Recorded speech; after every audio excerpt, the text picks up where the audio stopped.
यह मुंशी प्रेमचंद की कफन कहानी है। ये कहानी गांव के एक हरिचंद परिवार की है। उस परिवार में घीसू, उसका बेटा माधव और उसकी गर्भवती पुत्रवधू, ये 3 सदस्य थे। घीसू और माधव दोनों अव्वल दर्जे के कामचोर और आलसी थे। जब घर में उन्हें कुछ खाने को न मिलता तो वे दूसरों के खेत से मटर, आलू आदि चोरी करके अपना पेट भरा करते थे। माधव का ब्याह बुधिया से कोई साल भर पहले ही हुआ था। ब्याह के बाद वो बेचारी मेहनत और मजदूरी करके इन निकम्मों का पेट पालती थी। एक सर्द रात दोनों बाप बेटे किसी के खेत से चुराए हुए आलू अपने झोपड़े के द्वार पर बुझे अलाव के सामने भूनकर खा रहे थे। उधर झोपड़े के अंदर गर्भवती बुधिया पीड़ा से तड़प रही थी। मालूम होता है कि बचेगी नहीं। जा देख तो आ, घीसू ने माधव से कहा। मरना ही है तो जल्दी मर क्यों नहीं जाती? देख कर क्या करूं? माधव ने कहा। तू बड़ा बेदर्द है। साल भर जिसके साथ सुख चैन से रहा, उसी के साथ इतनी बेवफाई। घीसू ने कहा। इस पर माधव ने कहा, मुझसे उसका तड़पना और हाथ पांव पटकना नहीं देखा जाता। घीसू ने आलू निकालकर छीलते हुए कहा, जाकर देख तो क्या दशा है उसकी। माधव को भय था कि वह कोठरी में गया तो घीसू आलूओं का बड़ा भाग साफ कर देगा। दोनों जल्दी जल्दी आलूओं को आग से उठाकर खाने लगे। आलू खाकर दोनों ने पानी पिया और वही अलाव के सामने अपनी धोतियां उड़कर पांव पेट में देल सो गए। सवेरे माधव ने कोठरी में जाकर देखा तो बुधिया मरी पड़ी थी। माधव भागा हुआ घीसू के पास गया और दोनों जोर जोर से छाती पीटकर रोने लगे। उनका रोना धोना सुन पड़ोसी उन्हें समझाने लगे। बाप बेटा रोते हुए गांव के जमींदार के पास गए। वो इन दोनों की सूरत से नफरत करता था। वो कई बार इन्हें चोरी करने के लिए और वादे पर काम न आने के लिए अपने हाथों से पीट चुका था। घीसू ने जमीन पर सिर रख और आंखों में आंसू भरे हुए कहा, सरकार, बड़ी विपत्ति में हूँ। माधव की घरवाली रात को गुजर गई। सरकार की दया होगी तो उसकी मिट्टी उठेगी। यूं तो बुलाने पर भी नहीं आता। आज जब जरूरत पड़ी तो आके खुशामद कर रहा है। जमींदार ने कुर्ते हुए 2 रुपए निकाल कर फेंक दिए। जब जमींदार ने 2 रुपए दिए तो गांव के बनिए महाजनों को इनकार का साहस कैसे होता। 1 घंटे में घीसू के पास 5 रुपए की अच्छी रकम जमा हो गई। इस रकम से दोपहर को घीसू और माधव बाजार से कफन लाने गए। इधर लोग अर्थी के लिए बांस काटने लगे। बाजार में पहुंचकर घीसू बोला, लकड़ी तो उसे जलाने भर को मिल गई है, अब चलो कोई हल्का सा कफन ले लेते हैं। हाँ, लाश उठते उठते रात हो जाएगी, रात में कफन कौन देखता है, माधव बोला। दोनों बाजार में इधर उधर घूमते रहे। पूरा दिन बीत जाने के बाद दोनों आंखों आंखों में इशारेबाजी करते हुए शराब खाने पर पहुंच गए। वहां से शराब की बोतल खरीदी और बरामदे में बैठकर शांतिपूर्वक पीने लगे। जल्द ही दोनों को सरूर हो गया। घीसू बोला, कफन लगाने से क्या मिलता, आखिर जल ही तो जाता। इस पर बेटे ने कहा, लेकिन लोगों को क्या जवाब देंगे। घीसू बोला, कह देंगे कि रुपए गुम गए, बहुत ढूंढा पर मिले नहीं। बड़ी अच्छी थी बेचारी, मरी भी तो खूब खिला पिला के। आधी बोतल से ज्यादा उड़ाने के बाद घीसू ने दुकान से 2 सेव पुरियां, चटनी, अचार और कलेजियां मंगवाए। माधव पूरा 1.5 रुपया खर्च करके सामान ले आया। अब सिर्फ थोड़े से ही पैसे बचे थे। न जवाबदेही का कोई खौफ था, न बदनामी की फिक्र। इस सब भावनाओं को इन्होंने बहुत पहले ही जीत लिए था। एक क्षण के बाद माधव के मन में शंका जागी, हम लोग भी एक न एक दिन वहां जाएंगे ही। अगर हम लोगों से पूछा कि हमने कफन क्यों नहीं दिया तो क्या कहेंगे? तू कैसे जानता है कि उसे कफन न मिलेगा?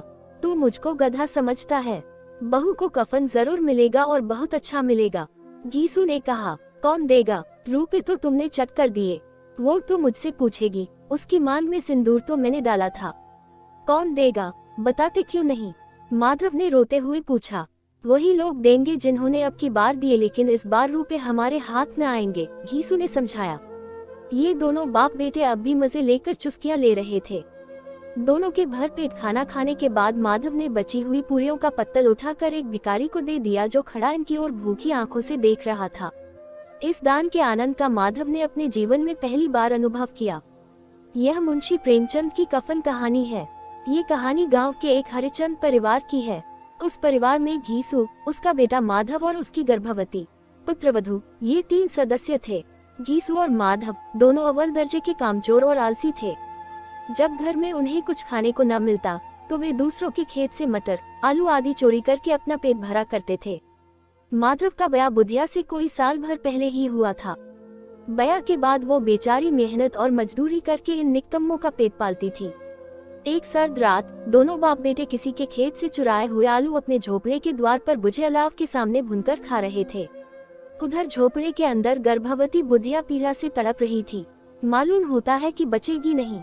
जा देख तो आ, घीसू ने माधव से कहा। मरना ही है तो जल्दी मर क्यों नहीं जाती? देख कर क्या करूं? माधव ने कहा। तू बड़ा बेदर्द है, साल भर जिसके साथ सुख चैन से रहा उसी के साथ इतनी बेवफाई, घीसू ने कहा। इस पर माधव ने कहा, मुझसे उसका तड़पना और हाथ पांव पटकना नहीं देखा जाता। घीसू ने आलू निकालकर छीलते हुए कहा, जाकर देख तो क्या दशा है उसकी। और पढ़े पूस की रात मुंशी प्रेमचंद की कहानी। कफन कहानी, कफन कहानी। माधव को भय था कि वह कोठरी में गया तो घीसू आलूओं का बड़ा भाग साफ कर देगा। दोनों जल्दी जल्दी आलूओं को आग से उठाकर खाने लगे। आलू खाकर दोनों ने पानी पिया और वही अलाव के सामने अपनी धोतियां ओढ़कर पांव पेट में देल सो गए। सवेरे माधव ने कोठरी में जाकर देखा तो बुधिया मरी पड़ी थी। माधव भागा हुआ घीसू के पास गया और दोनों जोर जोर से छाती पीटकर रोने लगे। उनका रोना धोना सुन पड़ोसी उन्हें समझाने लगे। बाप बेटा रोते हुए गांव के जमींदार के पास गए। वो इन दोनों की सूरत से नफरत करता था। वो कई बार इन्हें चोरी करने के लिए और वादे पर काम न आने के लिए अपने हाथों से पीट चुका था। घीसू ने जमीन पर सिर रख और आंखों में आंसू भरे हुए कहा, सरकार बड़ी विपत्ति में हूँ। माधव की घरवाली रात को गुजर गई। सरकार की दया होगी तो उसकी मिट्टी उठेगी। यूं तो बुलाने पर भी नहीं आता, आज जब जरूरत पड़ी तो आके खुशामद कर रहा है। जमींदार ने कुर्ते हुए 2 रुपए निकाल कर फेंक दिए। जब जमींदार ने 2 रुपए दिए तो गांव के बनिए महाजनों को इनकार का साहस कैसे होता। 1 घंटे में घीसू के पास 5 रुपए की अच्छी रकम जमा हो गई। इस रकम से दोपहर को घीसू और माधव बाजार से कफन लाने गए। इधर लोग अर्थी के लिए बांस काटने लगे। बाजार में पहुंचकर घीसू बोला, लकड़ी तो उसे जलाने भर को मिल गई है, अब चलो कोई हल्का सा कफन ले लेते हैं। हाँ, लाश उठते उठते रात हो जाएगी, रात में कफन कौन देखता है, माधव बोला। दोनों बाजार में इधर उधर घूमते रहे और पढ़े ठाकुर का कुआन। पूरा दिन बीत जाने के बाद दोनों आंखों आंखों में इशारेबाजी करते हुए शराब खाने पर पहुंच गए। वहां से शराब की बोतल खरीदी और बरामदे में बैठकर शांतिपूर्वक पीने लगे। जल्द ही दोनों को सरूर हो गया। घीसू बोला, कफन लगाने से क्या मिलता, आखिर जल ही तो जाता। इस पर बेटे ने कहा, लेकिन लोगों को क्या जवाब देंगे। घीसू बोला, कह देंगे कि रुपए गुम गए, बहुत ढूंढा पर मिले नहीं। बड़ी अच्छी थी बेचारी, मरी भी तो खूब खिला पिला के। आधी बोतल से ज्यादा उड़ाने के बाद घीसू ने दुकान से 2 सेव पुरियां, चटनी, अचार और कलेजियां मंगवाई। माधव पूरा 1.5 रुपया खर्च करके सामान ले आया। अब सिर्फ थोड़े से ही पैसे बचे थे। न जवाबदेही का कोई खौफ था, न बदनामी की फिक्र। इस सब भावनाओं को इन्होंने बहुत पहले ही जीत लिए था।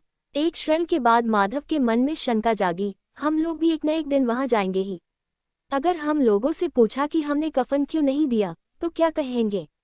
तू कैसे जानता है कि उसे कफन न मिलेगा? तू मुझको गधा समझता है। बहू को कफन जरूर मिलेगा और बहुत अच्छा मिलेगा। घीसू ने कहा, कौन देगा? रुपए तो तुमने चट कर दिए। वो तो मुझसे पूछेगी, उसकी मांग में सिंदूर तो मैंने डाला था।